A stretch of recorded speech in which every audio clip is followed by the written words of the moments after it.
Welcome everybody. मेरा नाम है अभिनव सक्सेना और जैसे मैंने प्रॉमिस किया था कि हम लोग लाइव जाएंगे आज। एंड आज एक अलग टॉपिक पे बात कर रहे हैं, एक अलग तरीके की चीज पे बात कर रहे हैं। एंड मेरे साथ हैं गेस्ट, हमारे साथ विजय जी। विजय जी हैं वाइन स्टूडियो के को फाउंडर और साथ में इनका पॉडकास्टिंग चैनल है इंस्पायरिंग टॉक, जिसके ये होस्ट हैं। विजय जी, सही बोल रहा हूँ ना? कुछ ऐड करना हो तो आप ऐड कर सकते हैं प्लीज। बिल्कुल जी, बिल्कुल सही बोला है। So Abhinav, thank you so much for having me here and excited to be adding a lot of value here. Alright, so सबसे पहले मैं पूछना चाहूंगा विजय जी, जर्नी कहाँ से स्टार्ट की आपने? मुझे नहीं लगता शायद पॉडकास्टिंग पहला पड़ाव रहा होगा, शुरुआत तो कहीं से हुई होगी। आई स्टडीड फार्मेसी, सो वाह। मैंने फार्मेसी पढ़ाई की। एंड जब मैंने फार्मेसी पढ़ाई की तो I work as a research scientist at a pharmaceutical company. तो उससे पहले थोड़ा सा अगर मैं बैक जाऊँ मेरे कॉलेज लाइफ की जर्नी के बारे में, so all my life I was an average student. तो आफ्टर माई ट्वेल्थ, हम्म। मैं ट्वेल्थ के बाद I wanted to go to the university that I wanted to and study biotechnology. Okay. तो उस टाइम बायोटेक्नोलॉजी के लिए वो entrance में क्लियर नहीं कर पाया जो यूनिवर्सिटी पे मैं पढ़ना चाहता था। And that kind of hit me hard कि यार, मतलब यहाँ पे पढ़ना था, इस यूनिवर्सिटी में जाना था, and you know what, I can't make it to this university. अब ना, whatever I do in my life, I'm going to be the best at whatever I do. Even if I cannot make it to the best university, I'll be best wherever I go. So वो चीज़ ना, वो twelfth के वो hit के बाद एक था। तो and then I join the college. 11 twelfth में मेरे सिर्फ 68 परसेंटेज था, and there were people with 90%, 95% two were my classmates. So first year of my college, I topped the college. Second year of my college, I was awarded as the best student. Third year, I was given the full fee waiver scholarship. और final year में जाते जाते अपने को top pharma company में placement मिल गया। 1.5 साल जब हो गए जॉब करते करते, तो एक दिन मैं रुका। वो भाग के जितने उसमें से ना, I stopped and then I ask myself, यार भाग रहे जीत रहे हैं कि यही रेस दौड़ना था क्या? मतलब यही पे इसी ट्रैक में दौड़ना था, या मतलब हम भाग रहे हैं जीत रहे हैं पर गलत ट्रैक में जीते जा रहे हैं? एंड द आंसर वाज नहीं, ये तो नहीं ट्रैक था जहाँ पे जीतना था। यहाँ पे तो जीत रहे हैं, खुश हो रहे हैं, but this is not where I want, this is not what I wanted to do in my life. And ये रियलाइजेशन तब हुआ जब मैंने देखा कि people on my job who were 5 and 10 years ahead of my career, and मैंने उनको देखा, अच्छा 5 साल में अगर इस कंपनी में रहूंगा तो मैं वहां पे पहुंच जाऊंगा, 10 साल में वहां पहुंच जाऊंगा। And that's not inspiring enough, this is not what I want to do with my life. You have two choices. Okay. ठीक है। सो द पहला चॉइस ये है, so because you have wasted last 5 years, then you are ready to waste another 50 years। That's the option number one that which apparently a lot of people choose. Right. Second option है कि यार, now that you have that feeling, you have to acknowledge that feeling and act on it, which is more scary one, because you are not happy with what you are doing and you need to figure out, अच्छा ठीक है, मेरे को ये पसंद नहीं है, तो अब क्या, what's the next thing that I want to do in my life? So I chose the option 2. तो जब ये चल रहा था दिमाग में कि यार, अब मेरे को करना क्या है लाइफ में, पता नहीं है। अब मेरे को जो आता था वो तो फार्मासिस्ट बनना था, मतलब रिसर्च साइंटिस्ट बनना था, लैब में काम करना था, that's all I knew, that's what I studied. And अब करना क्या है लाइफ में? And a lot of people who are watching this stream, right. They might kind of resonate, they might have been through it, और कुछ लोग इस समय से गुजर भी रहे होंगे कि यार, लाइफ में जो कर रहा हूँ वो पसंद नहीं है, बट नेक्स्ट करना क्या है वो भी नहीं पता। One way to figure out कि अब लाइफ में क्या करना है, is to just go and ask people who have already done it. ठीक है, जिसने कर लिया उनको पूछो ना, भाई तुमने कैसे फिगर आउट किया है? How did you figure out what you wanted to do your do what you wanted to do in your life?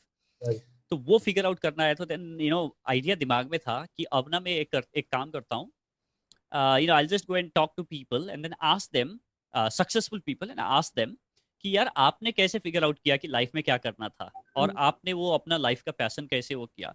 So I started writing email, है ना। तो मैंने ईमेल लिखा सीईओज को, बेस्ट सेलिंग ऑथर्स को, और काफी अचीवर्स को मैंने ईमेल लिखना शुरू कर दिया जब मैं जॉब में था कि यार, tell me, can we have a conversation? Guess what? Do you think anybody responded to that mail? I just responded saying that, hey, can I, talk with you, and I just want to know you because I'm confused what I what I want to do in my life. और please आप मेरे को बताओ आपने कैसे किया, right? So do you think anybody would respond to me? I doubt that. है ना? So none of them. सो किसी ने उस ईमेल का रिप्लाई नहीं किया जब मैंने पूछा कि यार मेरे को कंफ्यूजन है कि लाइफ में क्या करना है, तुम बता दो। नोबडी सेड दैट, ठीक है। And that's when the idea of podcasting came on my mind. Topic कैसे चूज करें, अगेन जो आपको आता है वो नेक्स्ट को सिखाओ, और हाउ नहीं, मैनी। उसमें I want add something. So I mean, so podcast topic कैसे चूज करना है उसमें तो लाइक आई गो, या कुछ कहना चाह रहे हो? दोनों दोनों चीज कैसे स्टार्ट करें एंड कितने टीम मेंबर लगेंगे पॉडकास्ट में। अच्छा। 16 लोग लगेंगे, तो जब तक आपके पास 16 लोग नहीं होंगे जो पॉडकास्ट आपके बनाएंगे, तब तक आप पॉडकास्ट शुरू मत करना। Come on guys. सो ये माइंडसेट ना कि कितने लोग लगेंगे, क्या करेंगे, so these are all the excuses in that we are telling ourselves, ठीक है। जब मैंने पॉडकास्ट शुरू किया, मेरा एक एक कमिटमेंट मेरे से था कि मैं अगर पॉडकास्ट शुरू करूंगा तो प्रोफेशनल पॉडकास्ट शुरू करूंगा, कि मतलब मेरा ऑडियो का जो क्वालिटी होगा वो अच्छा रहेगा, और जो मेरा कंटेंट का क्वालिटी है वो भी अच्छा रहेगा। अगर भले ही मैं आज एक टॉप में नहीं, मतलब अच्छा क्वेश्चन नहीं पूछ पाऊंगा, या मेरा कम्युनिकेशन स्किल नहीं अच्छा है, जो भी है, at least I will do my best in the content, but I will do whatever the best, right. So तो अभी इसमें ऑडियंस वाले में तो लाइक मेरे I go on a 7 step process कि कैसे एग्जैक्टली करना चाहिए। वो शायद हमारे पास टाइम नहीं है, इच 7 स्टेप में वो 1 घंटे का अलग से वो बन जाता है। So I go in deep in that, but to quickly share कि आपको आइडिया कैसे वो करना है। So quickly ask yourself, एक कि यार मेरा एक्सपर्टीज क्या क्या है, किस किस चीज में मेरे को, मतलब मैं एक्सपर्ट हूँ, मेरे को ऑलरेडी क्या पता है। दूसरा इज यार मैं शायद एक्सपर्ट नहीं हूँ ऑलरेडी, बट मेरे को ना ये चीज बहुत क्यूरियोसिटी है, कि मेरे को ना ये चीज जानने की बहुत वो है। जैसे मेरे केस में, आई मीन मेरे एक्सपर्टीज था फार्मेसी, ठीक है, मैं पॉडकास्ट शुरू कर सकता था फार्मेसी में, बट वो मेरा पैशन नहीं था, उसमें मजा नहीं आ रहा था। इसलिए मैं आज भी, कोई बोलता है फार्मेसी के ऊपर पॉडकास्ट बनाएगा, नहीं बाबा, because that's not what I am passionate about, ठीक है। भले ही उसमें ऑडियंस बहुत होंगे, भले ही वहां पे फार्मेसी के ऊपर पॉडकास्ट बनाऊंगा तो बहुत सारे होंगे शायद लोग जो उसको सुनना चाहेंगे, बट वो मैं नहीं बनाऊंगा because I am not passionate about, ठीक है। सो अपने आप को पूछो कि भाई, अगर मेरे को भले ही मैं एक्सपर्ट नहीं हूँ, तो एक्सपर्ट तो आप लेके आओगे ना, ढूंढ के ले आओगे ना, जिसके पास वो है। आपका काम तो सिर्फ सही क्वेश्चन पूछ के सही निकालना है, ठीक है।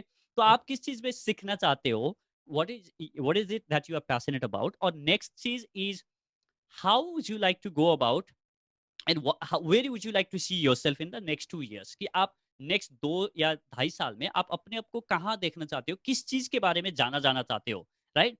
सो for me, like I wanted to be seen as somebody you know who does the podcast on inspiration, and then also share the inspiring message to the people, and famous that. Podcasters का नाम बताना चाहेंगे जिनको आप follow करते हो, ताकि audience में भी हेल्प मिले, थोड़ा सा एक्सप्लोर हाँ, हो। सो कुछ कुछ बहुत ही इंटरेस्टिंग से पॉडकास्ट, सो बिकॉज मैं पॉडकास्ट करता हूँ, लोगों को सिखाता हूँ, और बहुत ही डिफरेंट जनरास के, बहुत ही तरीके के पॉडकास्ट सुनता रहता हूँ। I keep exploring because you wanna stay updated with that, but some of the podcast that I really like is, बाहर के पॉडकास्ट है, कुछ कुछ पॉडकास्ट जो मैं सुनता हूँ।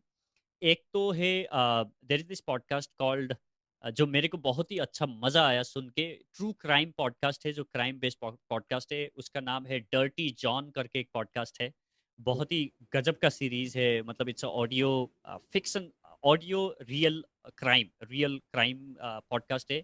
और दूसरा बिजनेस में सुनना है तो मास्टर्स ऑफ स्केल करके एक पॉडकास्ट है, हाउ आई बिल्ट दिस करके और दूसरा पॉडकास्ट है, और प्लैनेट मनी करके एक पॉडकास्ट है, बहुत ही मजेदार पॉडकास्ट है। So these are some of the podcast on the entrepreneurship, business, money and the stuff like that. So ये कुछ पॉडकास्ट है जो यू कैन लिसन। और स्टार्टअप करके एक पॉडकास्ट है, if people are looking at doing the business और startup kind of things. और हेल्थ के ऊपर है तो द मॉडल हेल्थ शो करके बड़ा जबरदस्त पॉडकास्ट है। Model Health Show, Shawn Stevenson का पॉडकास्ट है, बड़ा जबरदस्त पॉडकास्ट है, बस। बता दिया आपने तो। Perfect perfect, thank you so much Vijay ji. कुछ सवाल और मैं देख लेता हूँ, कुछ अगर काम का लगते हैं तो ले लेते हैं। एक तेज सिंह ने पूछा है, let me know scope of podcasting for musicians. आप आंसर करना चाहेंगे इसका कुछ? सो सिंपल सा फंडा है, देखो आपका ऑब्जेक्टिव क्या है। अगर आपका ऑब्जेक्टिव ये है कि मैं ना जबरदस्त बड़े बड़े म्यूजिशियन से काम करना चाहता हूँ, तो पॉडकास्ट बनाओ और उनको बोलो कि हाय, क्या कैन आई इंटरव्यू यू। तो आप उनको इंटरव्यू करो, और यू नेवर नो कि आप कब किसके साथ कोलैबोरेट कर रहे होंगे। So that is the quickest way to build the network. तो उससे अच्छा, मतलब अगर आप कमेडियन हो तो आपको कमेडियन बनना है, स्टैंड अप कमेडियन पॉपुलर बनना है, तो आप पॉडकास्ट शुरू करो कॉमेडी के ऊपर, और जाके एटलीस्ट छोटे छोटे कॉमेडियन जो आपसे ऊपर है उनको ले आना शुरू करो, उनका इंटरव्यू करने शुरू करो, वो आपको और बड़े बंदा से इंट्रोड्यूस कराएगा। तो ऐसे ना आप अपना नेटवर्क 1 साल के अंदर आप मतलब मे बी जाकिर खान से बात कर रहे होंगे, right? So that's how your network opens up, and this is the quickest way that I know how you can build your network. तो अगर आपका ऑब्जेक्टिव क्या है उस पर डिपेंड करता है। तो आई मीन अगर आपका ऑब्जेक्टिव ये है कि like you go and start building yourself, then definitely it helps. बहुत वैल्यूबल चीजें आपने आज शेयर की विजय जी। सो एक बार मैं समराइज कर देता हूँ। हमने शुरुआत की थी आपकी जर्नी से। तो आपने बताया था कि कैसे आप एक एवरेज स्टूडेंट थे, स्टूडेंट, यूनिवर्सिटी ना जाने पाने से आप हिट हुए, रिसर्च साइंटिस्ट बन गए, टॉप किया यूनिवर्सिटी। उसके बाद आपने सीखने के लिए पॉडकास्ट शुरू किया, जिसकी वजह से 15 महीने पहले लगभग बाद में आपने जॉब करते करते आपने जॉब छोड़ी। और बहुत सारे आपने टिप्स दिए, लाइक नर्चरिंग टैलेंट से लेकर कैसे टॉपिक चूज करें से लेकर, मैंने तो खूब सारे नोट्स बनाए। Thank you so much for all the value. एक लाइक क्विक टिप पूछना चाह रहा हूँ टू स्टार्ट पॉडकास्ट, एक चीज जो आप बताना चाहेंगे ऑडियंस के लिए। बाय द वे, मेरा भी एक छोटा सवाल था, जैसे हम लोग इस तरीके से लाइव कर रहे हैं, क्या इसको हम ऑडियो कन्वर्ट करके अगर पॉडकास्ट में कन्वर्ट कर लें तो will that be a good idea, या सो लोग क्या? सो दो क्वेश्चन है, दो क्वेश्चन को मैं दोनों को आंसर करना चाहता हूँ। सो पहला क्वेश्चन है कि मेरे को पॉडकास्ट स्टार्ट करना है, सबसे अच्छा टिप दे दो। सो मेरे पास बहुत ज़्यादा लोग अगर मेरे को पूछते हैं पॉडकास्ट से रिलेटेड क्वेश्चन, तो वो क्वेश्चन होता है कि कौन सा माइक ले लूँ, कहाँ पे होस्ट करूँ, कौन सा टेक्नोलॉजी ले लूँ। यू नो व्हाट, ये सारा चीज़ ना सेकेंडरी है, ये कहीं मैटर नहीं करता कि आप कौन सा माइक यूज कर रहे हो या क्या है। बट सो हमें पता नहीं होता है ना कि क्वेश्चन क्या पूछना चाहिए, बल्कि आपको क्वेश्चन ये पूछना चाहिए कि यार मैं पॉडकास्ट का आइडिया को यूनिक कैसे बनाऊं। ऑलरेडी वहां पे 10 लोगों ने एंटरप्रेन्योरशिप से रिलेटेड पॉडकास्ट किया है, तो मैं अपना आइडिया को यूनिक कैसे करूं? How do I make my podcast positioning statement? How do I you know define my audience? How do I define my podcast idea? How do I fine tune my idea? How do I structure my podcast in a such a way कि यार ये मतलब लोगों को सुन के मजा आ जाए? So content is the some of the things where you need to focus more. Technology is secondary, that can always be figured out. आप मेरे वेबसाइट में जाओगे तो मैंने सारा माइक्रोफोन और रिकॉर्डर सब कुछ डाला हुआ है, बिकॉज आई मीन माइक्रोफोन वो कोई बड़ी चीज नहीं है, हर कोई बता देता है आपको। कोई भी पॉडकास्ट कर रहा है वो बता देगा आपको माइक्रोफोन। वो मेरे वेबसाइट में जाओगे द इंस्पायरिंग टॉक .com करके जो मेरा पॉडकास्ट का वेबसाइट है, उसमें मैंने रिसोर्सेज सेक्शन बनाया हुआ है। उस रिसोर्सेज सेक्शन में मैंने सारे माइक्रोफोन क्या क्या चाहिए सारा कुछ डाला हुआ है, आप वहां से देख सकते हो। बट मुद्दे की चीज ये है कि आपका टॉपिक और कंटेंट का जो स्ट्रक्चरिंग है और पोजिशनिंग है वो अच्छा होना चाहिए। That is like the number one tip that I want to give to you all if you are looking at doing podcast. So बाकी बात रहा कि रही कि ये जो चीज है जो वीडियो कर रहे हैं इसका अपन पॉडकास्ट कर सकते हैं कि नहीं, बिल्कुल कर सकते हैं। तो ओनली थिंग इसकी जब आप पॉडकास्ट सुन रहे होते हैं ना, लोग ईयरफोन लगा के सुनते हैं, तो अगर उसमें बहुत डिस्ट्रैक्शन है, नॉइज क्वालिटी ऑडियो क्वालिटी अच्छी नहीं है, तो you might want to invest in a little bit good microphone so that लोगों को जब सुने तो उनको कान में मजा आ जाए। बहुत डिस्ट्रैक्शन और वो उनको ऐसा नहीं लगे कि वो ईयरफोन निकाल के फेंक दें, थोड़ा सा उनको अच्छा एक्सपीरियंस मिले। तो अगर आप मेंटेन कर सकते हो तो देन वीडियो बनाओ, यूट्यूब में डालो, इसका ऑडियो निकालो, पॉडकास्ट में डिस्ट्रीब्यूट करो। उससे अच्छा कुछ है ही नहीं। आप यूट्यूब में भी ऑडियंस कैप्चर कर रहे हो, आप पॉडकास्ट में भी ऑडियंस कैप्चर कर रहे हो, आप यूट्यूब में भी स्लोली सेलिब्रिटी बन रहे हो, पॉडकास्ट में भी सेलिब्रिटी बन रहे हो। तो वो आपके लिए दोनों तरीके से फायदा है। बिल्कुल करो। अब मैं भी ग्रेजुअली सोच रहा हूँ कि बिकॉज मैं तो इंटरव्यू तो कर ही रहा हूँ, लोगों के साथ बात तो कर ही रहा हूँ, तो अब उसको वीडियो भी रिकॉर्ड क्यों नहीं किया जाए। तो अब कुछ 1-2 महीने बाद मैं खुद अपने पॉडकास्ट में वीडियो निकाल के यूट्यूब में डाल रहा हूँ, और ऑडियो पॉडकास्ट में एज इट इज़ जैसे चल रहे हैं वो चलता रहेगा। तो बिल्कुल करना चाहिए। Beautiful, perfect, brilliant idea. Thank you Vijay ji, आज आपने टाइम निकाला हम सब के लिए और इतने वैल्यू दी, अपना टाइम दिया। Thank you so much. Thank you Abhinav, thank you so much for having me.